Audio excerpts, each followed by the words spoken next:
नमस्कार दर्शकों, मैं हूं पंकज श्रीवास्तव और आप देख रहे हैं विधि का विधान। हमारी योग का विधान श्रृंखला में आज का विषय है एक ऐसी युति जो जितनी रहस्यमयी है उतनी ही शक्तिशाली भी, और जितनी ज्ञान से जुड़ी है उतनी ही भ्रम से भी। तो हमेशा की तरह एक छोटी सी कहानी से शुरू करते हैं। आज की कहानी सिर्फ एक युवक की नहीं है, यह कहानी है हर उस व्यक्ति की जिसने कभी न कभी अपने ही ज्ञान पर सवाल उठाया है। तो शुरू करते हैं। एक युवक था, बहुत तेज, बहुत जिज्ञासु। धर्म, शास्त्र, दर्शन, जो भी ज्ञान था उसने सब पढ़ लिया। लोग कहते थे यह लड़का बहुत आगे जाएगा, लेकिन उसके भीतर कुछ था जो शांत नहीं था। हर उत्तर के बाद एक नया प्रश्न खड़ा हो जाता। वह सोचता, अगर यह सत्य है तो इसके पीछे क्या है? अगर यह नियम है तो इसे किसने बनाया है? और अगर यह अंतिम सत्य है तो फिर मुझे शांति क्यों नहीं मिल रही? धीरे धीरे उसके सवाल उसकी ताकत नहीं, उसकी पहचान बन गए। वह हर बात पर प्रश्न करता, हर परंपरा को चुनौती देता। लोगों ने कहना शुरू कर दिया, यह ज्ञानी नहीं, यह विद्रोही है। लेकिन दर्शकों ध्यान दीजिए, कभी कभी विद्रोह और खोज बहुत पतली रेखा से अलग होते हैं। एक दिन वह अपने गुरु के पास पहुंचा। उसकी आंखों में ज्ञान था लेकिन मन में अशांति। उसने झुक कर कहा, गुरुदेव, मैंने सब पढ़ लिया है, सब समझ लिया है, लेकिन मुझे शांति नहीं मिलती। गुरु ने उसकी आंखों में देखा और मुस्कुराए। उन्होंने कहा, तुम्हारे पास ज्ञान है लेकिन विश्वास नहीं है। तुम्हारे पास प्रश्न है लेकिन धैर्य नहीं है। और सबसे बड़ी बात, तुम सत्य को खोज नहीं रहे हो, तुम सत्य को चुनौती दे रहे हो। दर्शकों, यहीं से शुरू होता है आज के विषय का असली रहस्य। जब ज्ञान और असंतोष, जब सत्य और सवाल एक साथ आते हैं तो जीवन में एक नई ऊर्जा जन्म लेती है। यह ऊर्जा या तो आपको गहराई तक ले जाती है या भ्रम में भटका देती है।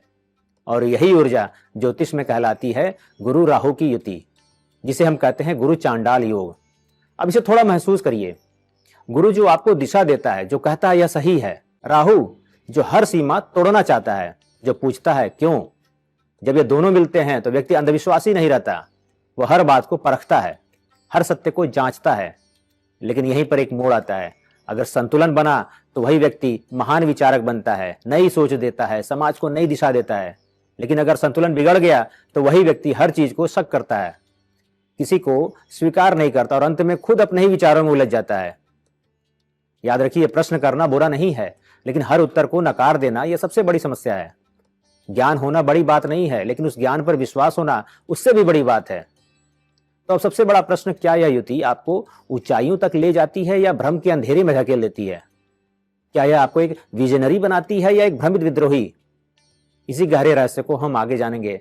हम समझेंगे इस युति का असली प्रभाव क्या है, इसके छिपे हुए संकेत और इसे संतुलित करने का सही मार्ग क्या है। तो चलिए दर्शकों, अब आगे बढ़ते हैं और समझते हैं जब ज्ञान और राहु मिलते हैं तो जीवन में वास्तव में क्या बदलता है।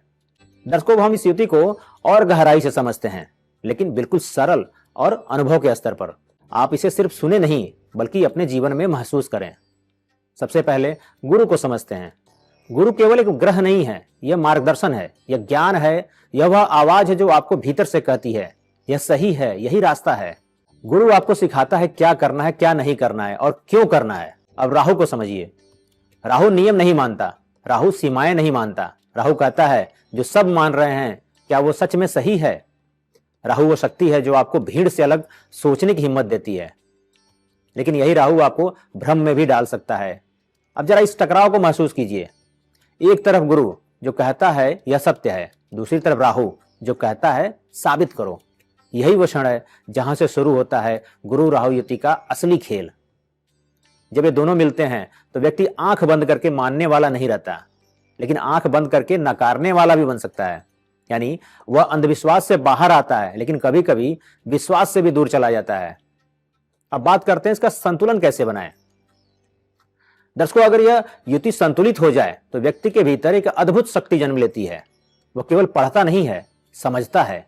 केवल मानता नहीं है, अनुभव करता है। केवल सुनता नहीं है, खोजता है। ऐसे लोग शोधकर्ता बनते हैं, वैज्ञानिक सोच रखते हैं, आध्यात्मिक रूप से खोजी होते हैं और समाज को नई दिशा देते हैं। आपने ऐसे लोगों को देखा होगा जो लोग कहते हैं मैं परंपरा का सम्मान करता हूं लेकिन आंख बंद करके नहीं मानता। यही संतुलित गुरु और राहु है।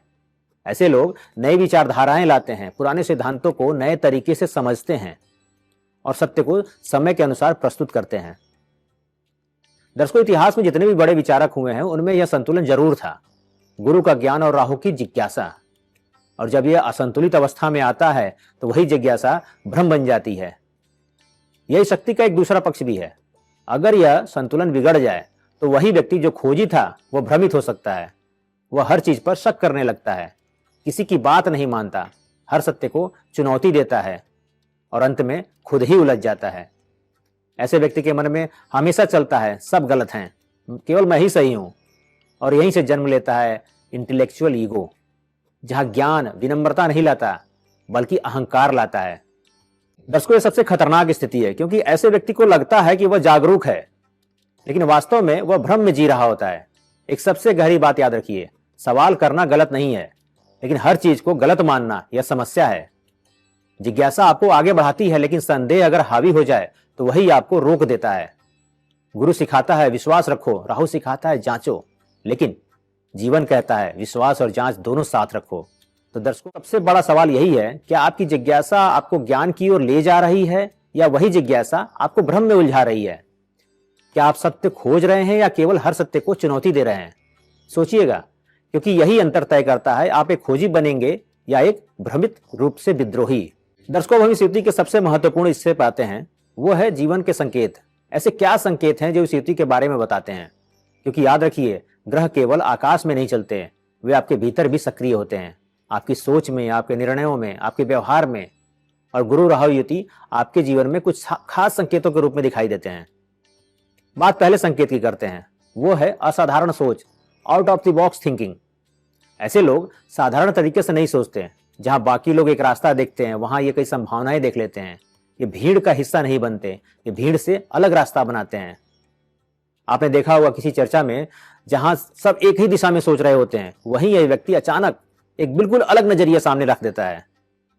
लेकिन ध्यान रखिए, अलग सोच अगर दिशा में हो तो इनोवेशन होता है, और अगर भ्रम में हो तो आइसोलेशन बन जाती है।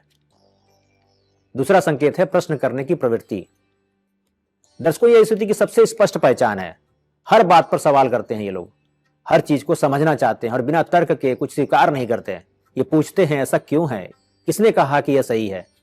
यह गुण उन्हें गहराई तक ले जाता है, लेकिन जब सवाल समझने के लिए हो तो ज्ञान मिलता है, और जब सवाल सिर्फ विरोध के लिए हो तो भ्रम बढ़ता है। तीसरा संकेत है ज्ञान की भूख।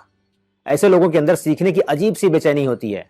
ये पढ़ते हैं, खोजते हैं, नई नई चीजें सीखते हैं, लेकिन एक दिलचस्प बात है, जितना ये सीखते हैं उतना ही उन्हें लगता है अभी बहुत कुछ बाकी है। यानी ज्ञान बढ़ता है लेकिन संतुष्टि नहीं आती। यही राहु और गुरु का प्रभाव है। ज्ञान मिलता है लेकिन पूर्णता नहीं मिलती। और चौथा संकेत है भ्रम का खतरा। अब आते हैं सबसे संवेदनशील संकेत पर। कभी कभी यह व्यक्ति सही और गलत के बीच उलझ जाता है, निर्णय लेने में असमंजस में पड़ जाता है और अपने ही विचारों में फंस जाता है। क्योंकि गुरु कहता है यह सही है और राहु कहता है पक्का यह सही है, और यही पक्का कभी कभी पूरे आत्मविश्वास को हिला देता है। दर्शकों, इसे और व्यवहारिक रूप से समझते हैं। कुंडली के सभी 12 भावों में इस युति का क्या प्रभाव पड़ता है? तो शुरू करते हैं पहले भाव से। पहला भाव अर्थात लग्न से शुरू करते हैं। यहां यह युति ऐसा व्यक्तित्व देती है जो अलग दिखता है, जो अलग सोचता है। लोग समझ नहीं पाते, नजरअंदाज भी नहीं कर पाते। वही दूसरा भाव जो धन और वाणी का है, यह वाणी में असर डालेगा, लेकिन कभी कभी शब्दों में भ्रम भी उत्पन्न करेगा। बात सही हो सकती है लेकिन प्रस्तुति उलझी हुई हो सकती है।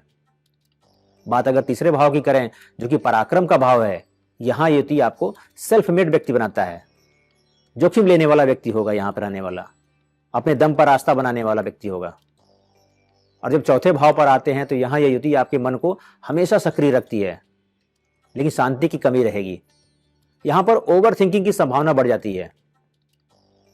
पंचम भाव में यह युति अत्यंत तेज दिमाग देती है, अद्भुत क्रिएटिविटी मिलेगी आपको, लेकिन कभी कभी फोकस भटक सकता है।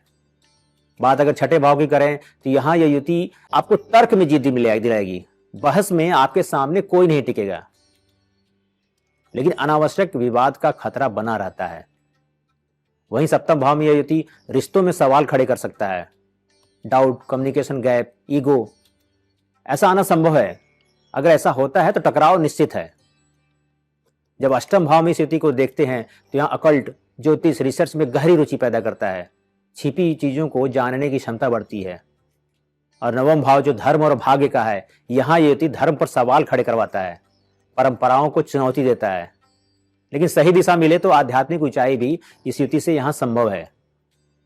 वहीं जब दशम भाव में यह युति मिलती है तो करियर में अनकन्वेंशनल रास्ता आपको मिलता है, कुछ अलग करने की चाह रहती है, कॉर्पोरेट से ज्यादा इंडिपेंडेंट रोल्स की तरफ रुझान बढ़ता है।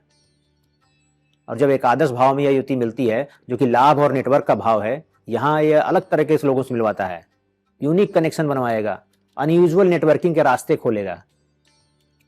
अब बात करते हैं 12वें भाव की जो व्यय का भाव है। यहाँ यह युति मानसिक उलझन दे सकती है, अकेलापन और कभी कभी रियलिटी से डिस्कनेक्ट कर देगा। दर्शकों, हर भाव की कहानी अलग है लेकिन संदेश एक ही है।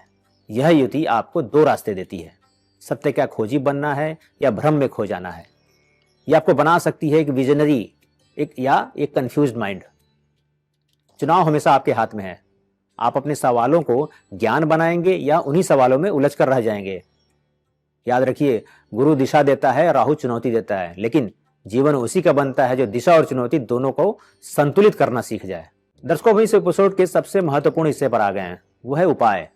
क्योंकि ज्योतिष केवल यह नहीं बताता कि जीवन में क्या हो रहा है, यह भी बताता है कि उसे सही दिशा कैसे दी जाए। जानते हैं गुरु राहु युति में सबसे बड़ी चुनौती क्या है? वो है ज्ञान और भ्रम का संतुलन, विश्वास और सवाल का संतुलन। अगर यह संतुलन बिगड़ जाए तो व्यक्ति या तो अंधविश्वासी बन जाता है या हर चीज पर शक करने लगता है। लेकिन अगर यही संतुलन बन जाए तो वही व्यक्ति गहराई से सोचता है, सही निर्णय लेता है और जीवन में स्पष्टता के साथ आगे बढ़ता है। तो आइए अब जानते हैं इस युति को संतुलित करने के व्यवहारिक और प्रभावी उपाय क्या हैं। सबसे पहले गुरु के उपाय समझते हैं, जो कि ज्ञान को स्थिरता देने के लिए आवश्यक है। दर्शकों, गुरु आपकी दिशा है, आपका सत्य है, आपका आंतरिक मार्गदर्शक है। जब गुरु कमजोर होता है तो व्यक्ति निर्णय नहीं ले पाता है, सही और गलत में फर्क खो देता है और जीवन में भटकाव आ जाता है। गुरु का पहला उपाय है मंत्र जप। ओम गुरुवे नमः। इसे प्रतिदिन या विशेष रूप से गुरुवार को जप जरूर करें। जानते हैं इसका क्या असर पड़ता है? यह मंत्र आपको भीतर की अज्ञानता को शांत करने में मदद करता है और निर्णय लेने की क्षमता को मजबूत करता है। और दूसरा उपाय है दान। गुरुवार के दिन पीली दाल, हल्दी, पीले वस्त्र दान करें। याद रखिए, गुरु विस्तार और ज्ञान का ग्रह है। दान करने से उसकी ऊर्जा सकारात्मक और व्यापक होती है। और तीसरा उपाय है सम्मान। दर्शकों, यह सबसे गहरा उपाय है। गुरु का संबंध शिक्षक, गुरु, माता पिता और बड़ों से है। अगर आप उनका सम्मान करते हैं, उनके अनुभव को स्वीकार करते हैं, तो आपके जीवन में गुरु की कृपा स्वतः बढ़ती रहती है। क्योंकि जिस ज्ञान का आप सम्मान करते हैं वही ज्ञान आपके जीवन में स्थिर होता है। अब बात करते हैं राहु के उपाय की, जो कि भ्रम को नियंत्रण में रखने के लिए आवश्यक है। राहु एक ऐसी ऊर्जा जो आपको आगे बढ़ाती भी है और भटका भी सकती है। जब राहु असंतुलित होता है तो व्यक्ति हर चीज पर शक करने लगता है, बेचैन रहता है और मानसिक उलझन में फंस जाता है। इसके लिए भी पहला उपाय है मंत्र, ओम राहवे नमः। विशेष रूप से शनिवार को इसका जप करें। यह मंत्र आपके मन को, अशांति को शांत करता है और भ्रम को कम करता है। दूसरा उपाय है दान। शनिवार को काले तिल, नीले या काले वस्त्र का दान करें, क्योंकि राहु छाया का ग्रह है। दान से उसकी नकारात्मक ऊर्जा संतुलित होती है। और तीसरा उपाय है ध्यान। दर्शकों, यह राहु का सबसे शक्तिशाली उपाय है।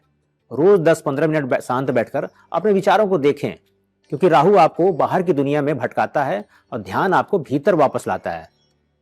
और इन सबसे महत्वपूर्ण जीवन के उपाय जो ज्यादा जरूरी है, दर्शकों, मंत्र और दान से भी ज्यादा शक्तिशाली है आपका रोज का व्यवहार होता है। जो यही असली उपाय है। हर बात पर शक न करें।